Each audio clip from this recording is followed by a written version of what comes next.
another wonderful Wafa House workshop. Woo woo!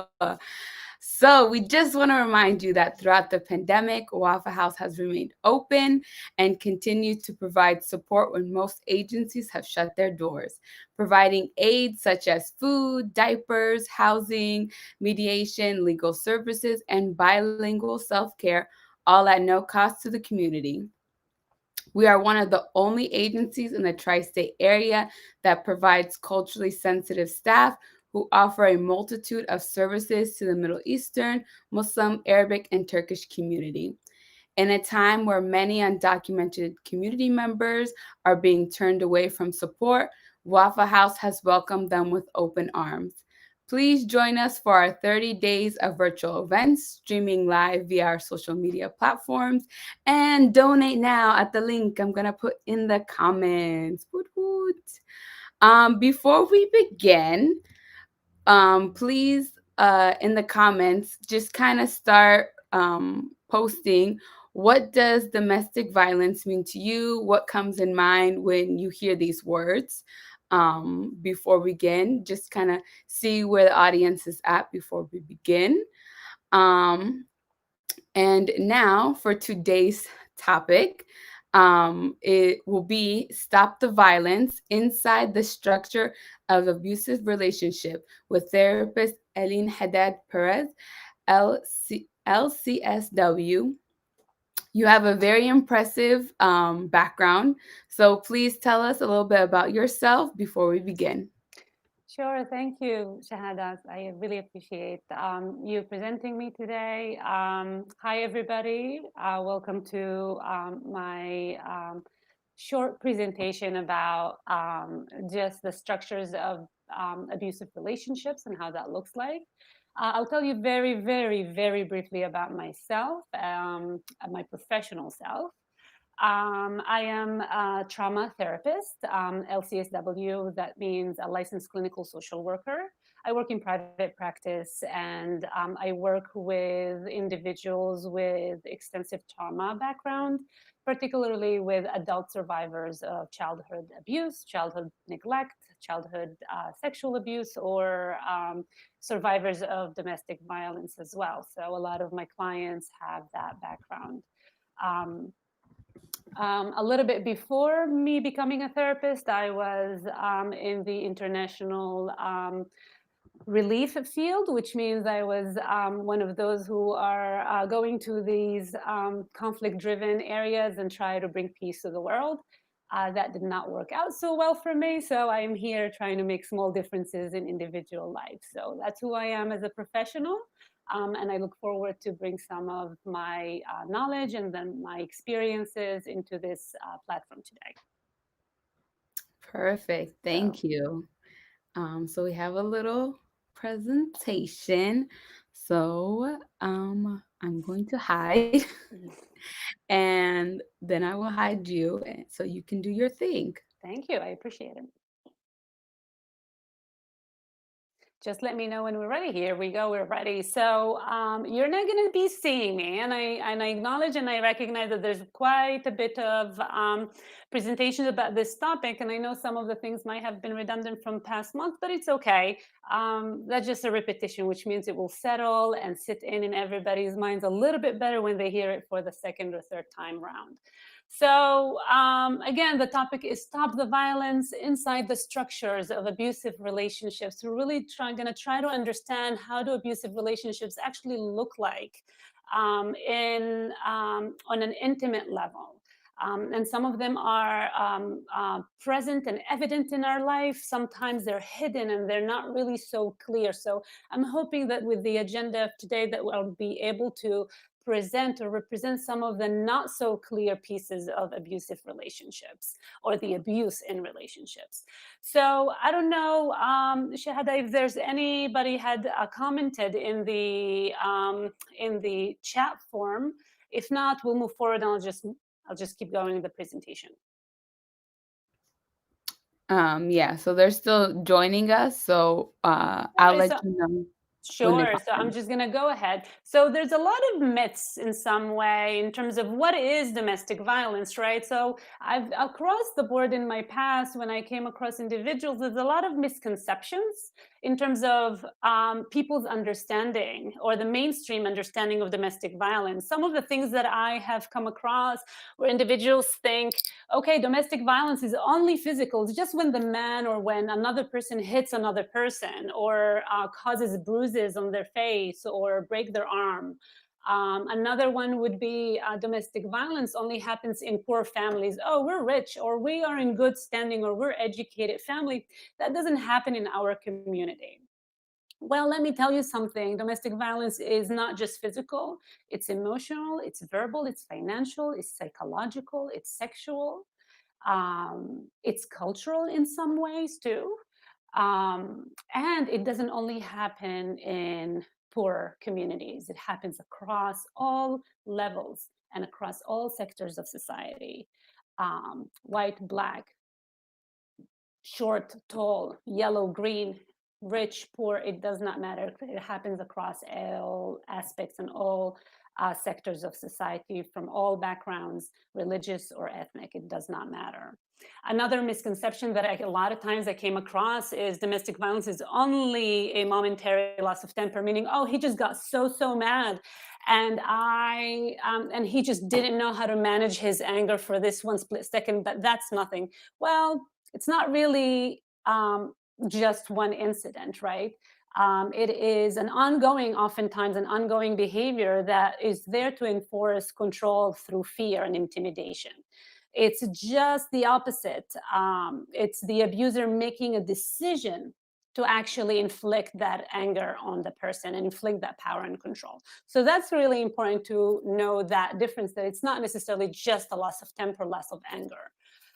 Or another one that people come and say, well, he's just drinking, or the drinking and the drug abuse is causing this domestic violence. If he just gets sober, or if she just gets sober, then the abuse will stop. Well, I'm just going to ask this question. How many times have you heard of a person who drinks or abuses drugs or uses drugs and is not violent towards the partner? So oftentimes the abuse is not coming from the drugs, it comes from before that. It's just oftentimes used as an excuse to the violent behavior. If the abuser is truly sorry and promises to change, the abuse will stop and the victim can always walk away from the relationship. Well, remorse and begging, and I'm so sorry, please forgive me, will never happen. It's one of the manipulation and the tactics that oftentimes the abuser uses to bring the victim or the survivor back into the relationship and to maintain that sense of control and power. Victims have the types of personalities. That's another misconception or a myth, that they attract those kind of or encourage abuse. That is absolutely incorrect, because it's not necessarily we haven't found, or research has not found, a particular type of personality that abuse is being inflicted on that attracts that kind of abuse, but rather the opposite. It's not necessarily the personality of the woman, but rather it's the personality of a typical personality that we find among abusers, among the actual perpetrators. I think the last one is domestic violence is an impulse control and anger management problem. We kind of touched upon that, so I'm not going to spend too much time on this because I kind of mentioned a little bit more about that. So I'm going to move to the next one and kind of offer you guys a little bit more of a clearer definition. I'm using 3 different definitions from 3 different sources in terms of what really domestic violence, and a lot of, you'll find it interchangeably used, intimate partner violence as well. And I'm going to read the first one, right? It is rooted in one person's need and desire to gain, assert, and exert power and control in the relationship. That means the person wants to have control over the relationship, or over another person's relationship. The second definition says it is not physical violence alone. Domestic violence is any behavior that aims to gain power and control over another spouse, partner, boyfriend, girlfriend, or intimate family member. The abuse is not caused by mental health problem, drugs, alcohol, or anger. It is learned and intentional behavior. Okay, I think this definition is so clear in terms of what domestic violence is. It's a willful intimidation, physical assault, battery, sexual assault, and or other abusive behavior as part of a systematic pattern of violence and control perpetrated by one intimate partner against the other. And I want to highlight the word systematic pattern and the willful intimidation. It is it's part of the conscious decision of the abuser or the batterer or the perpetrator to exert that violent and abusive behavior on the survivor. And it's not made by mistake, and it's not a one-time thing. It's a systematic pattern of power and control. You will notice as we keep progressing in this presentation that the power and control continue to show up in the relationship, that attempt of the abuser to exert that power and control the partner or other family members that are present with that abuser. Okay, so just a little quick statistics. I'm going to read through it. I'm sure you heard quite a bit of them. It takes a woman about, on average, 7 attempts to leave an abusive relationship before her final exit, meaning before she's actually successful in doing that.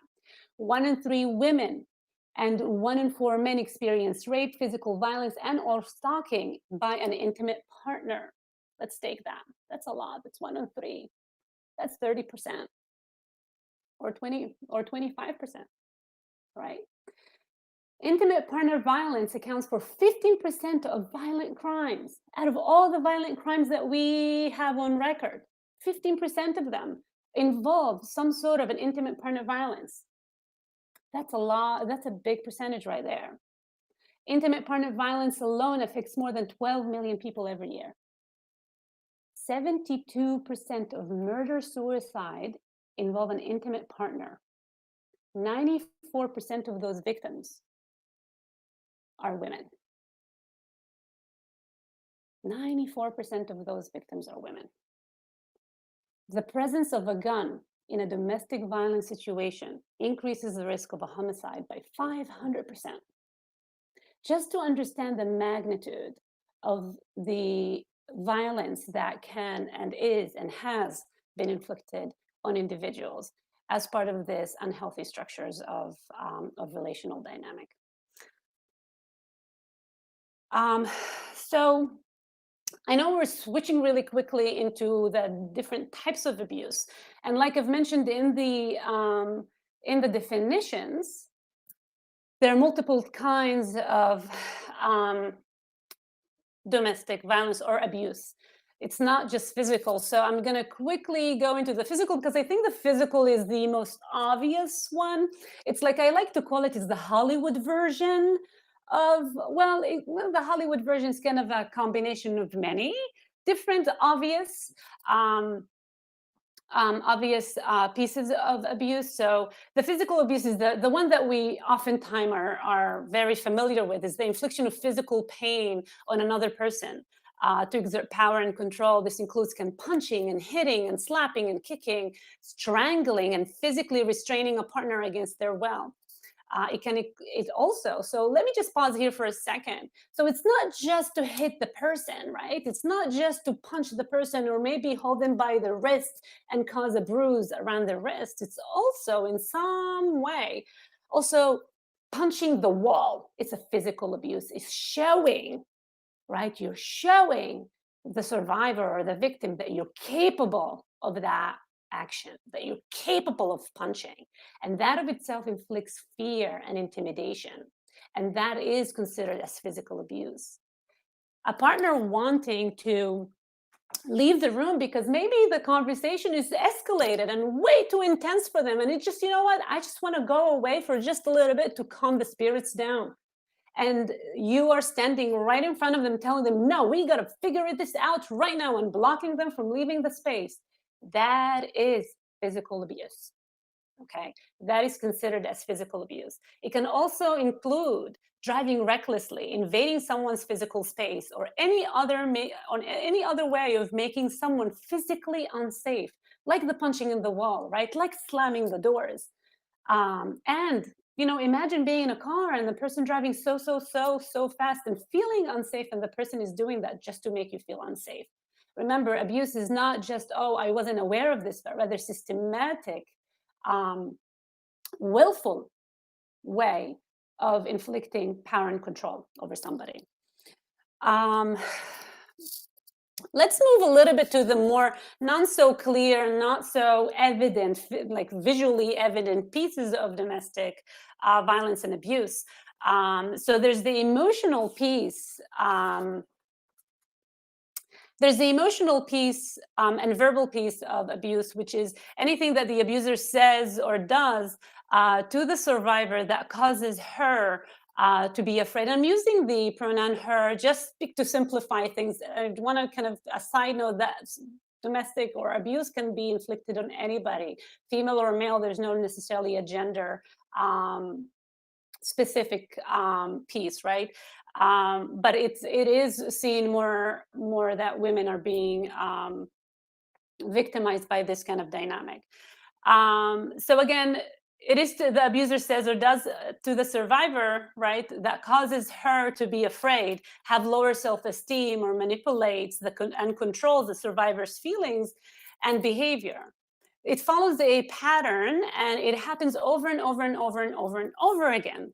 Signs of emotional abuse are often harder to spot and harder to prove, and they're usually longer to heal. So kind of hearing a person say, well, my husband use words like weapons to me, right? It's like these are the signals or the signs that you're hearing from survivors a lot. They feel like shredded glass, the words that they're using, and they cutting slowly and draining my life kind of response that you would hear from people. And I'm starting to feel like I believe his lies, how worthless I am, or how stupid I am, or how ugly I am, and how no one would love me and no one would be um, actually caring about me the way that he does, right? These are the messages that the survivor is hearing on a regular basis by the abuser. No one loves you. No one actually will ever love you the way I do. No one really cares about you. See, your family is just not paying attention to you. They don't care that you don't call them. I do. I do care when you don't call me. Right? Stuff like this, where there is isolation and the use of that isolation to start hurting that person's self-esteem and hurting the survivor's sense of self. On a similar note, the mental and psychological can be confused between the verbal and emotional. Like the emotions is feeling awful and feeling worthless and feeling ugly and feeling, it's more on how you're feeling on the inside. The psychological is what you think about yourself and actually feeling able to do something, right? And it's when a partner, through a series of words or actions, diminishes that sense of mental health and well-being of the person. Where the victim often starts doubting their own sanity, and the use of gaslighting, it's really, really important, right? It's a tactic that is used by the abusers to have the person start questioning their own reality, questioning, well, what I'm seeing, is what I'm seeing really real? Is what I'm experiencing, is it really real and valid? Right? This leads in a combination of isolation to the victim, and to become of the in combination with the isolation, it leads to the victim to become more and more dependent on the abuser. So I'll give you a little bit kind of like, there's stories that are being of abusers deliberately moving a car, for example, just or moving a car key. And kind of the person says, the survivors will say, where did you put the car keys? And the perpetrator would say, I have no idea, I didn't move anything, right? Or dimming the lights, that's the gaslighting. Why did you turn on the light? I didn't do anything. I didn't turn on the lights. I didn't turn them off, right? And then the person whose this behavior has been inflicted on them said, what, am I crazy here? What's happening here? Like, the light was on a second ago, now it's off, and he's saying he didn't do anything, and there's only the two of us. I must be crazy. I probably didn't pay attention. And that's what happens in psychological and mental abuse, right? Is that the person starts doubting their own judgment, and they stop trusting their own self, and they become more and more dependent in decision making on the abuser. Okay. Just to continue with the financial piece, I think there was a whole webinar that was discussed on that here, so I'm going to be very, very brief about this, is where the abuser uses money and finances to maintain power and control dynamics. This includes control over spending money, opening credit cards, for example, and run debts in the name of the survivor. Without letting the survivor know about this. And then maybe when they separate, the survivor knows, like, oh my God, I own hundreds and thousands of dollars and I didn't even know about this. Or I have no credit history and now I cannot take a loan to help me with my education so I can now have a good job, right? These are ways of maintaining that control over the survivor and having the survivor to regularly come back to them because they need them. Okay, another way that is very hidden is preventing the survivor from actually being able to hold and maintain a job as well. So they may not be telling them, oh, well, you can go and work, but making it difficult for them to actually go to work. Sexual abuse is also another piece that is being present in domestic violence and abusive behavior. It can be a form of physical abuse as well. And it can also include a non-physical component of it. It can, a perpetrator can use rape and other forced sexual acts. Withholding intimacy is a sexual abuse. Not only that I am doing inflicting acts on you, but also preventing you from having intimacy and not having sex with you is also, and making you feel isolated and alone from an intimate perspective is also a form of control and power, right? Withholding sex as a weapon.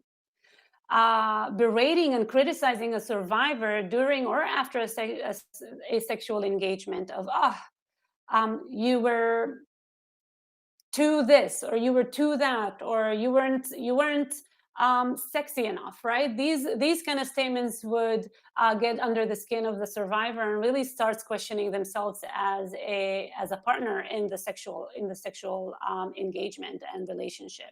The survivor can lose the right to say no also as the abuser, and the abuser starts seeing themselves as, or seeing the right over the partner, like they are like my rights to my property, right? Just because I married you, or sometimes that right to sex comes after marriage or comes after the first time they have sex, right? So let me retreat back. I'm realizing I may have not been very clear. So at the beginning, they may present as, oh, no, we don't have to have sex anytime, just whenever you're ready. And the minute they have sex the first time, that's when the person starts exerting that sexual power and sexual abuse, in the sense, now that you have given me the first time, right, given me in quotation, our sexual engagement, now I'm entitled to have sex with you every time we're together. Stalking is another way of exerting power, fear, and intimidation on a person, right? And it's showing up at your home or your workplace unannounced, sending letters, sending flowers when you are terminating a relationship, calling and hanging up. Using social media is another way of stalking a person and harassing them. Damaging their car or going through their stuff is a form of power and control. So just FYI, these are a lot. There's plenty of information about that. And I'm sure it was quite a bit discussed in this platform here with the Wafa House this month. So I'm going to move forward. This is just another way of looking at the different ways of power and control are being shown or presented in relationships. I'm just going to choose maybe one just to kind of represent how that looks like. Using intimidation, right, is another form of violence and abuse. So, for example, making the woman afraid of by using looks and actions and gestures, just like slamming your fist into the wall and making a hole in the wall, right? That is intimidation. Smashing things, destroying her property, abusing pets, showing weapons. So sometimes these non-verbal stuff and non-action stuff, just little gestures like, yep, I'm gonna just take my gun and put it on the dinner table. Whoops, I just slammed my table right here just as an act of intimidation. That sound that makes you startle is an intimidation and fear, right? So this is what it is in terms of using intimidation and gesture to exert your power as an abuser. Using children also is another way of doing that. Using the children to relay messages, or using visitations if you are separated, or ganging your children against your survivor is also a way of exerting power and control. I wanted to talk about the immigration population because I think it's very important to look at exceptionally marginalized and sensitive populations that are at higher risk for domestic violence and abuse in general. And the immigration population is oftentimes overlooked, and the way that it suffers through domestic violence. And I think it's really important to kind of shine the light a little bit more closely at this particular group of this particular population. So individuals without citizenship status or other form of documentation face an increased risk for abuse as a result of factors that like language, social isolation, lack of information or financial resources, cultural beliefs, and or fear of deportation. So what do I mean by that? Just because you are here, and maybe you came here because you married your husband and you actually dependent on him, every aspect of your life depends on him, right? Because he has a citizenship, and maybe you just applied for your green card, or you just applied for your legal status, but your legal status depends on him. And you don't know the language very, very well. You do not know how the country functions. You do not know how to apply for unemployment. You do not maybe know how to apply for social benefits. Maybe you do not understand the cultural norms of this country, and you don't have financial resources. Maybe you came with nothing. Maybe you came with just a little bit. And maybe you're afraid you came illegally, and now you're afraid that the legal institutions will find out about that and deport you, right? So there's a lot of vulnerabilities that come with this particular population that we need to be very mindful of and very sensitive to their higher risk of being victims to domestic violence. Immigrant survivors often choose not to report incidents of abuse out of fear of immigration consequences.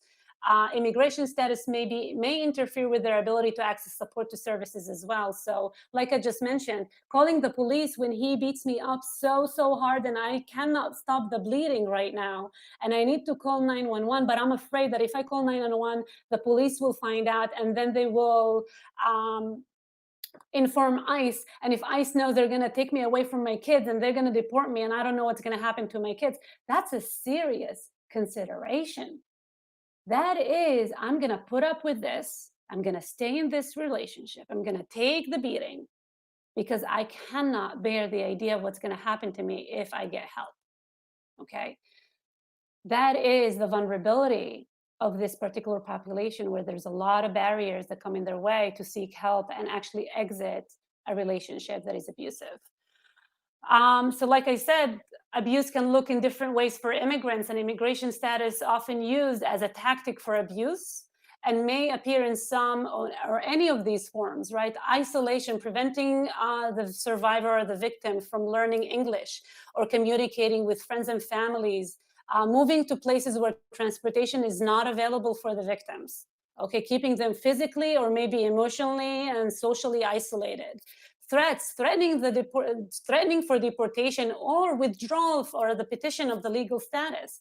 In order for me, as an immigrant woman who just married a citizen, American citizen, I need the American citizen to petition for me.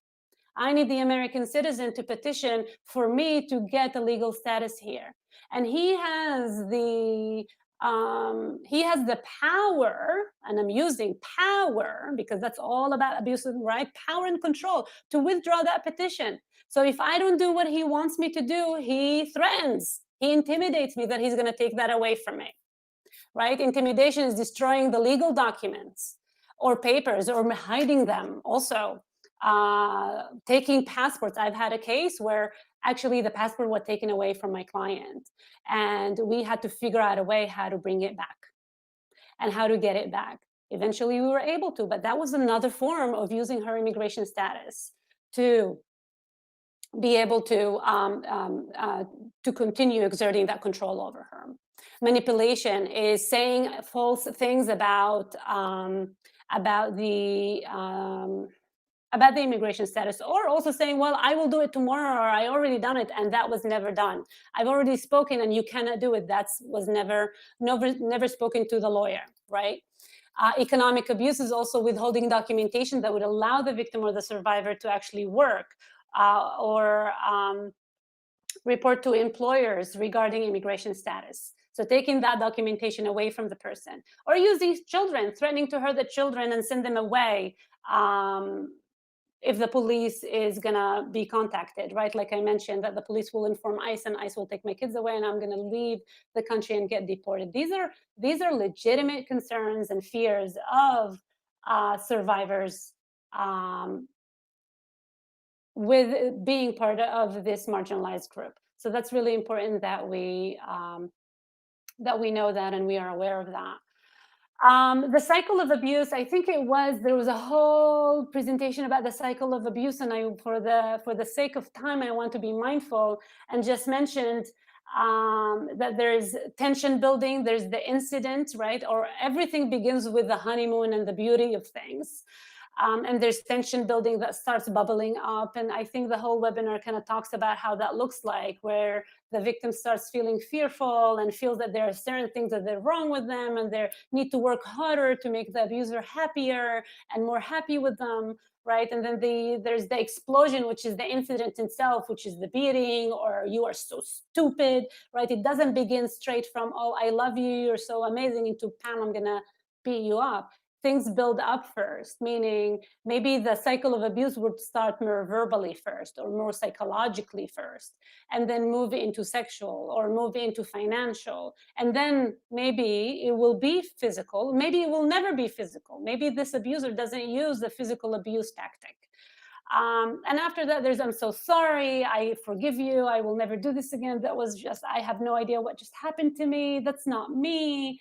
I will do better. I will go to counseling. I'll do whatever you need me to do. And that tactic of itself, where he makes it that he will need her help to help him go get the counseling and make it better for them because he is so dedicated and in love with her, what would make her say, you know what, I don't know, I don't think he really meant it. He really had a bad day. Let me give him one more chance. And then the flowers come and the making her feel like a queen and the most beautiful, loved human being in the whole wide world, and the honeymoon, and showing really the remorse throughout and showing her his best side, which is what got her into the relationship again. And then the tension builds and so on and so forth. And the cycle continues until the denial goes away, right? And the denial can go away through education, through support, through utilizing the resources that I will talk about later. There's a lot of effects of domestic violence and abuse on adult survivors. There's physical, there's mental, and there's emotional. I'm gonna just list a few of them here. Some of the effects, and a lot of them are debilitating, really difficult to change the structure of how you see yourself and how you believe about what you believe about yourself. These are some of the things that I do in my private practice, is not necessarily getting the woman out of the relationship. Sometimes I do, but not always. That's not necessarily the kind of work that I do. The kind of work that I do is actually working on this, on how now we can heal from these emotional and mental and psychological effects and wounds, because these are hidden, invisible wounds that the women actually go through. And I support them in terms of finding the person that they are and the resilient person that they are, that led them and helped them get out of that relationship. Yes, they were in that relationship, but they survived it, right? So just wanted to mention, in terms of the kind of healing that happens, just exiting a relationship is not the end of the effects. It's healing what this relationship had done to the person on the inside. That really where the hard work begins. Well, actually, it's a hard work also to exit. So I don't want to minimize the actual the phase prior to leaving.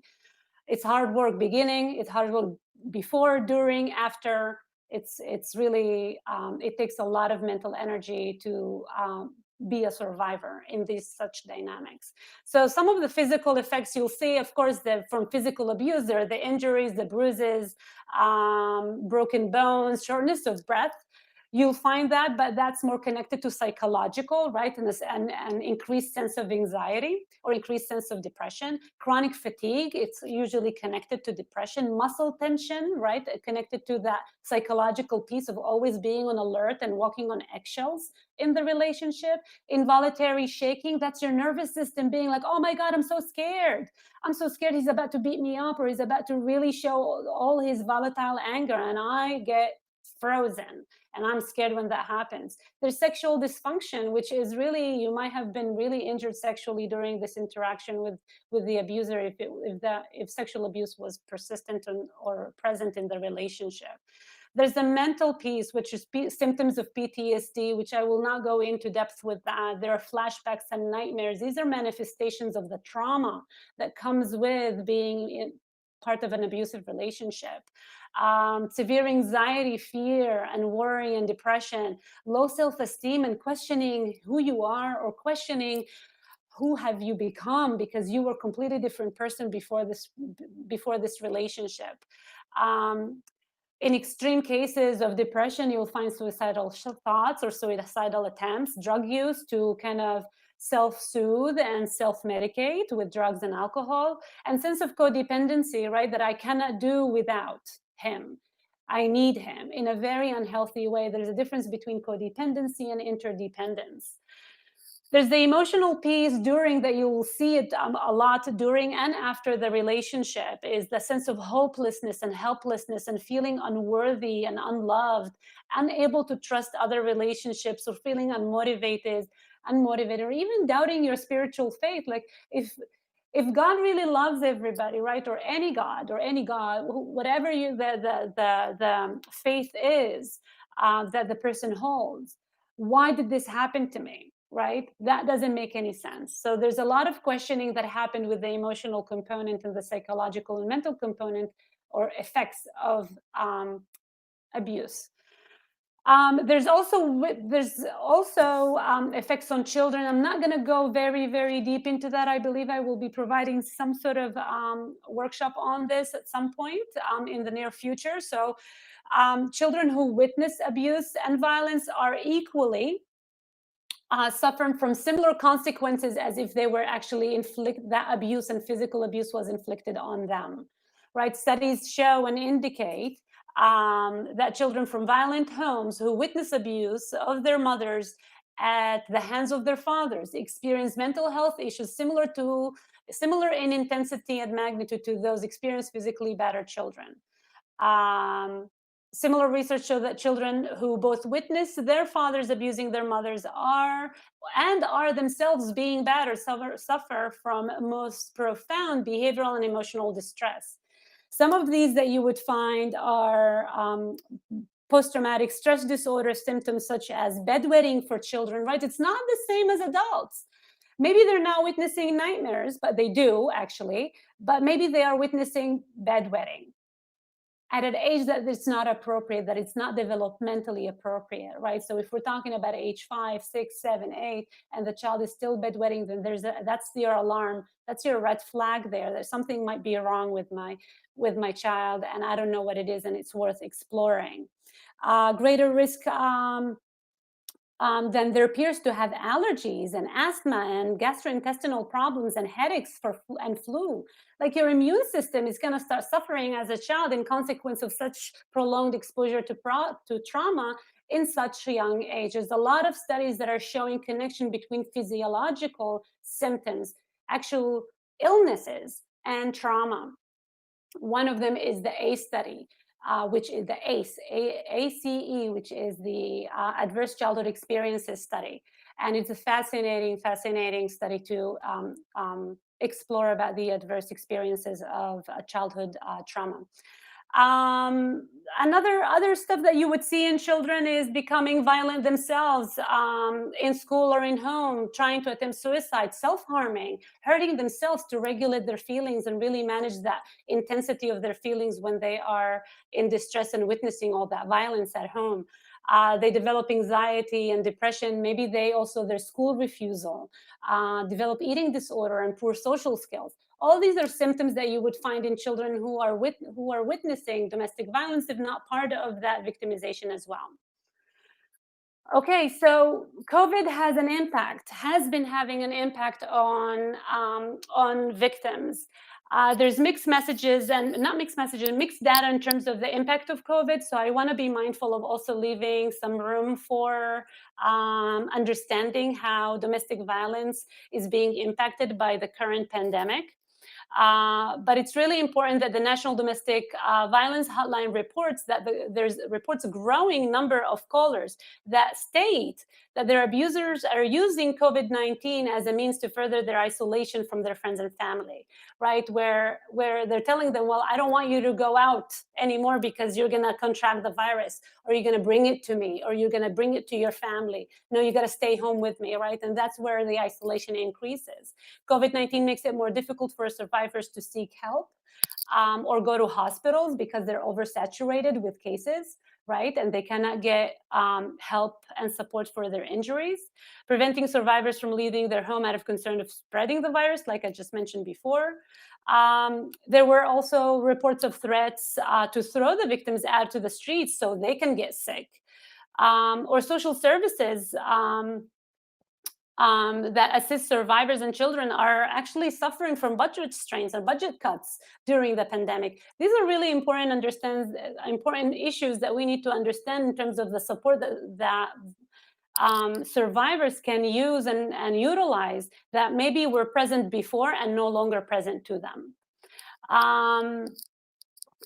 So let's take it to one of the myths that we said, oh, well, the survivors can leave whenever they want to. I just don't understand why they're just not leaving. What the heck? You know, he's hurting her. He's making her feel so bad. Why does she just leave? Just leave. Pick up your stuff and leave. Well, it's not that easy. There's a lot of barriers for women or for individuals to actually make up their minds and actually leave the abusive relationship. On average, it takes, like I said before, 7 attempts before making a successful exit. And the highest risk of lethality in abusive relationships, particularly if there's a physical abuse present, is when the survivors attempt to leave. That's when the actual violence increase. That's where the deaths actually happen, where the homicides actually happen, is when the survivor leaves. Some of the barriers that the survivors have to face are lack of resources. They don't have enough money, particularly if there's financial abuse. The isolation, not having family and friends to support them during their exit.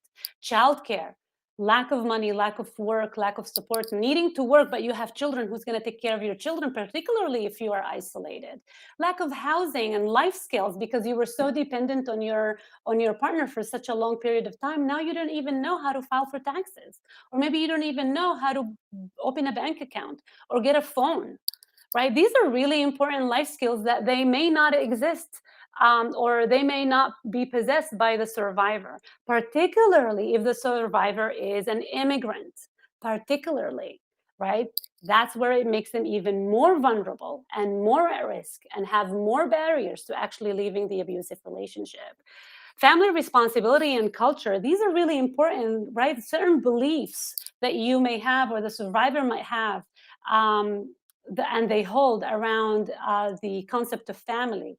I need to have a two-parent family, right? Or having pressures from family members that they cannot divorce, or divorce is not acceptable by the religion that you're holding or that you believe in. Certain religions do not believe in divorce, or do not permit divorce, right? So that's really important to be mindful of. Also, what is the belief system that the not only the victim but the system, the surrounding of the victim holds, that serve as a boundary and as a difficulty for the victim to exit the relationship. Um, that's really important. Taking care of children is also a system of belief of not wanting to harm my kids, of separating them from their dad, right? In addition to that, there are fears. In some cases, there are actual real fears. And some of these fears, the survivors might be afraid of, that the batterers actually will kill them if they leave. Like I told you, it's the most lethal time when the woman tries to leave, is when she is more likely, or not more likely, but the higher the risk for her to get physically hurt or get killed by the batterer. And if the batter has a gun, oh, it makes it 500 times for that to happen, right? Um, they might be afraid of the violence to actually increase based on their past experiences. 7 times it takes for her to leave. So she knows from time number 6, time number 5, and time number 4 that he actually beat me up so bad that I had to go to the hospital. I was hospitalized for a week. So she already knows how it's going to look like, and she's terrified of that happening again. The partner will not survive, right? Or survive alone, or maybe so depressed and commit a suicide. So one of the tactics is, I cannot live without you. Without you, I will be so depressed that I will actually kill myself. These are legitimate, instilling fear and intimidation to the survivor and letting her know, you're responsible for me. If you leave me, you will be responsible for me killing myself. These are legitimate pieces of fear that the survivors have to navigate through in order for them to be able to exit. These are barriers. Batterers will take the children or harm another family member or pets, right? If I voice that I'm no longer willing to stay with you, or it's too difficult for me and I'm thinking of divorce, maybe he will start abusing children, or even using the pets to show you what he's capable of. That's another act of intimidation, instilling fear. They will lose their children in legal battles, particularly if there's financial abuse and they have lack financial resources to actually hire a good lawyer who understands domestic violence to support their case. Stalking, harassment, threats will increase, and homicide at times. So I went through this. I thought I would go through this within half an hour, but I did a little bit longer, which is okay. And I know I spoke really fast, trying to compress such intense and condensed material in one. Hopefully, I will have another opportunity to kind of choose one piece and talk more in depth in it. But it's really important to talk about the resources available to the victims. And I will kind of give the stage to Shahada to talk about the Wafa House and what the Wafa House has to offer to those individuals. But under the other resources, such as the National Domestic Violence Hotline, has a lot of information that can be very useful to you as a survivor, to you as a family member or a friend, to familiarize yourself and really start to understand this topic a lot more in depth. Also, the Legal Services of New Jersey has a program, I think it's called the Domestic Violence Representation Project, where there are some lawyers who volunteer to provide pro bono services to individuals of domestic violence. So who are trying to have some legal representation in some legal battles against their perpetrators. So that's something that it's really important to know, that this is available. And the most important, I believe the most important resource for a survivor is to have family and friends never give up on them. And I know that's very difficult for the family and friends to actually say, I'm going to still stick around even if you choose to stay with this abusive man. You are the first person that they go to when something bad happens, and them knowing that they have somebody to go, and maybe at exit number 7, you still being there can be actually what saves their lives. So on that note, I would like to open the stage for any questions, for anybody who has any questions to ask me, and I'm happy to answer them. Perfect. Yes. So we have more like comments than necessary questions, but as we're going through them, please everyone send your comments, questions, reflections. I know we went over a lot today, but we're here to support. But yes. Um so we have one comment. Someone was saying that emotional and verbal abuse is the realest and hardest when living with relatives. Another person was saying children growing up in emotional and mentally abusive home also experience many of the same effects as the mother: self-doubt, I am not smart, pretty enough, lack of trust in relationship. It's gonna end anyways. Why invest in it or let me leave before they do? The fear of future spousal relationships because there's no guarantee he won't be like my dad. They might hold on to anger or resentment towards mother for staying in relationships. Yeah, I mean, it's really important that a lot of the abusive behavior is a learned behavior, and that's really important to note that, right? Children who observe, let's talk to little girls or girls who observe their mom being abused or being humiliated or being physically battered by their father. Their likelihood of experiencing violence or engaging in an abusive relationship increases, right? So, and these are studies, these are numbers that are showing that. So you're absolutely right. You see a lot of abusive family dynamics that the children start exhibiting behavior that is similar to the abusers, particularly boys. There's also alignment. There's something called alignment that you see where the children align with the abuser and they start rejecting the victim. There's a whole theory behind that, and there's a whole explanation behind that, and I'm happy to share in maybe one of my future presentations. But what happens here is that there's the identification with the powerful member of the family. I, as a child, very dependent in my safety over you, my mom and dad, my caregiver. And if I see that you are helpless, you are not safe to me anymore because you're likely not to keep me safe. So I'm likely going to be identifying with dad and dad's power because that power will make me feel safe, even though that power is the one that is making the whole family not feel safe. It's a psychological adaptation of the child, and it's a psychological survival mechanism of the child that it's just innate. It comes from inside. Children are amazing at knowing how to survive. Throw them anywhere, they will survive a situation. They'll develop strategies to survive. They're more adaptive than adults. And that's a typical thing that you would see in families or in children in abusive domestic violence dynamic. Wow, thank you for sharing that. That's honestly, that brings me back to my own childhood.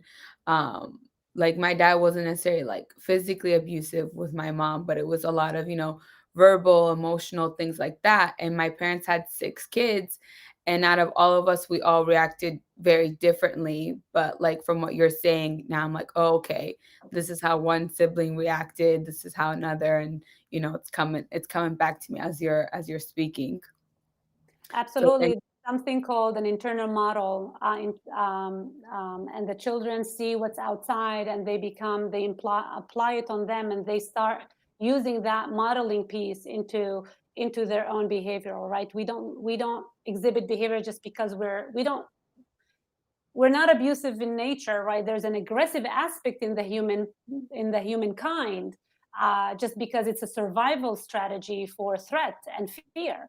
But it's not necessarily abuse, exertion of control over somebody. It's a learned behavior. Correct. Yes, I've seen that a lot, and even within like day-to-day life, what it like at work sometimes, or like in roommate situations, any and not it's not just at home. You can experience those things in multiple places. Like I've experienced, like you're saying, somebody who, experienced abuse, things like that, and they're like, oh, I'm not going to be that way. But once you work with them and things like that, those behaviors start to perpetuate, and they start inflicting those behaviors onto their colleagues or onto people that they come in contact with. So it's very important. Absolutely. And it's really interesting that you say colleagues, right? Because in that, it's really interesting to see how power and control dynamics exist, not just in intimate relationship, but also in the workplace, and also in friendships. And once your ears start switching and you start actually listening through that lens and seeing relationships through that lens, you'll start noticing, oh my goodness, that's really everywhere. And there are ways for you to not give room to that as a survivor going out in the world, and really shut it down, because there are signals and there are red flags where you can block from entering your emotional and physical space. Could you give us maybe like quick like examples of how to block? Sure. I mean, the concept of boundaries, right? It's really, really important. What's acceptable to me and what's not acceptable to me. And at the beginning, batterers oftentimes test the boundaries and see if they invade your space. It can be your emotional space, right? Um, and if you accept it, then they know they can continue. So if you go and say, whoa, don't talk to me like that, that's unacceptable. That of its own, they say, whoa, because they haven't created that sense of dependency yet. They haven't manipulated your sense of being. They haven't manipulated your mind and your psychological sense, right, of self. So when they actually they test the ground, an abuser doesn't come from the minute they see you and slap you in the head, right? They don't do that. They build it up. They start building it up. It's a tactic. It's a willful, strategic behavior of getting you to start loving them. They show you the good things first. They don't show you the bad things first. So, and when the first bad things that show up and it doesn't sit well with you, and your body's telling you, ding, ding, ding, ding, ding, be careful, you just go, wow, not acceptable, not going to do that. But educating yourself and educating your friend or educating your daughter is so important, so they can identify those red flags. Because only when they identify the red flags, they can say, and they can put them in the box of, oh, this is abusive, that's not okay.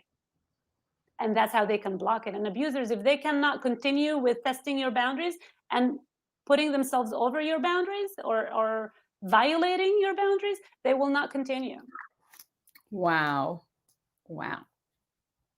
Those were that's great advice. I think because in like past presentations, these questions have come up, and that's very specific, very accessible. So thank you for sharing that with You're very us. welcome.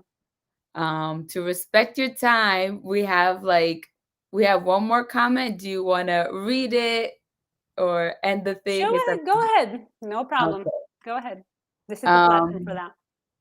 As a survivor of an abusive home, I'm plagued by feelings of guilt over sacrificing the needs of my children over my spouse and not being present during that time. Um, Thankfully, with time, these relationships healing is growing, but how can I stop this continual beating to myself? It is agonizing. Okay. Thank you so much for sharing that. I can only imagine what that feels like, is knowing that you were in a difficult relationship and you were not able to show up for your kids the way that you probably have. And I can see how agonizing that is. What I would oftentimes like to work with my survivors is to show them that they actually exited. and that mama bear took her children to safety.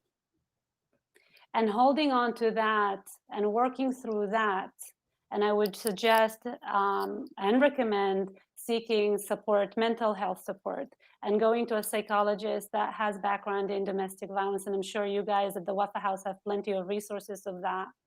That would help you to work through those feelings of guilt. These guilts are understandable.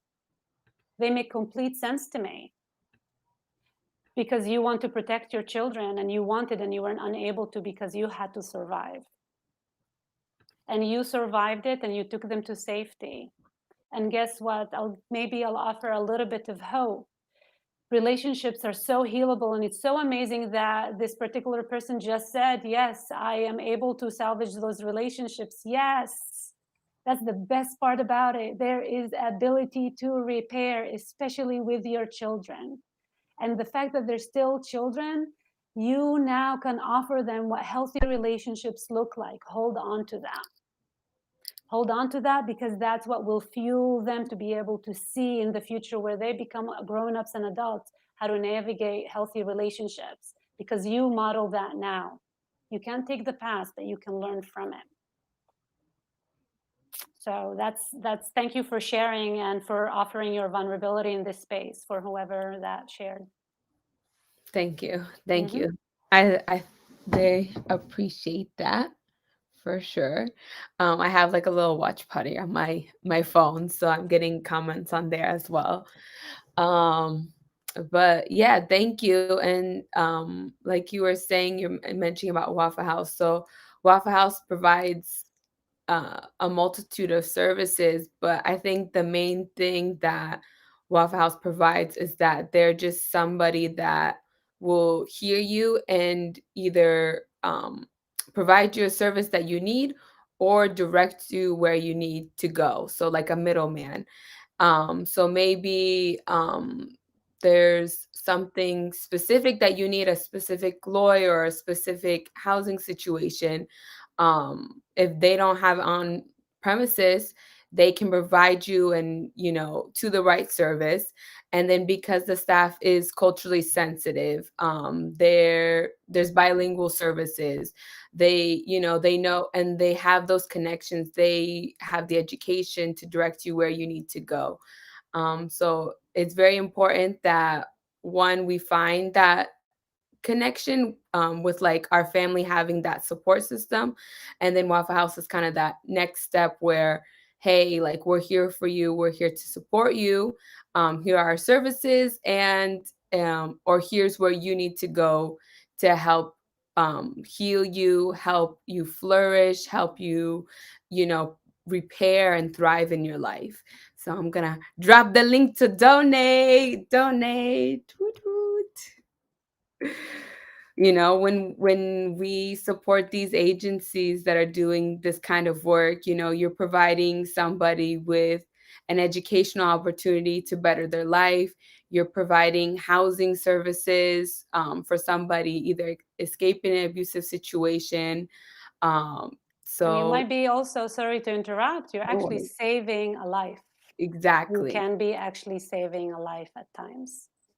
Ex- So there's, it's unspeakable, it's unimaginable the amount of help that the Wafa House offers women and offers families and survivors of abuse and violence. These are life-saving situations that Wafa House offers. So supporting them is absolutely, you're saving life. Exactly. Thank you. And we don't discriminate. We don't, it doesn't matter your gender identity, race, legal status. Our doors open to you, especially during this pandemic. Everything is heightened or less accessible during this time. So Waffle House is trying to make things accessible for everyone as much as possible. So donate. But I think that we can begin to close because to respect your time. Thank you so much for speaking. No Uh, problem. Everybody in my watch party is thanking you. They really appreciate all that you've said today. We've learned a lot. We'll definitely have to rewatch this a few times with our notebook and pen. I recognize it was saturated. Yes. No, we love it. We love it. And this Tuesday we'll be having a Zoom discussion, so look out for the flyer for that, so you can come join us and have a more intimate conversation about. We'll go ahead and you can present what we'll. Sure. Yes, sure. Next Tuesday, there will be a Zoom discussion, and it's more of an intimate space for us to really allow you to think of ways and bring your own experience, if you wish, to talk about how your children are going through. Maybe you are in a difficult relationship, or you have exited it and you are seeing the signs of trauma in your children. I will support you in identifying those signs and maybe offer you some strategies of something called regulating with your children, is letting them know that you got their back. Awesome, awesome. Thank you. All right, everyone, stay tuned for upcoming workshops. This is the last week of DV Awareness Month. So I think every single day there's going to be a workshop. So be here or be squared. Everybody, I hope you have a good Saturday. Thank you for speaking with us. You're And we very will see welcome. you Tuesday. Bye bye. Thank you.